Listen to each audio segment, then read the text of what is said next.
one there was a little boy named Benjamin. He lived in a little house next to the railroad tracks with his mom and sisters. Not too far away from his house was the big, beautiful orange grove, where the oranges were many of the families in his town walked. Benjamin was in kindergarten, which meant that every day he went home for lunch.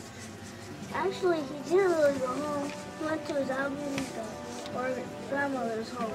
His grandmother was a very important woman in the town who owned 2 houses, which most women owned 9.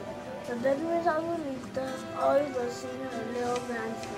And every day it was the same thing. Benjamin would show up at her front gate and his Abuelita would rush out to meet him.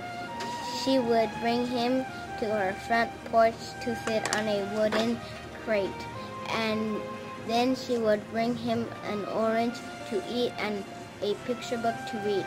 And every day it was the same picture book. But Benjamin didn't mind. He was just happy to be with his grandmother. Then one day his older sister Ruth met him at school.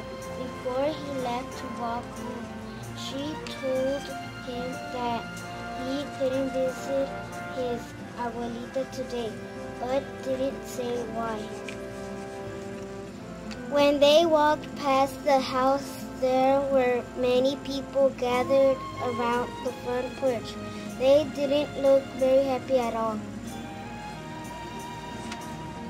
Little Benjamin couldn't understand why he couldn't visit his grandmother.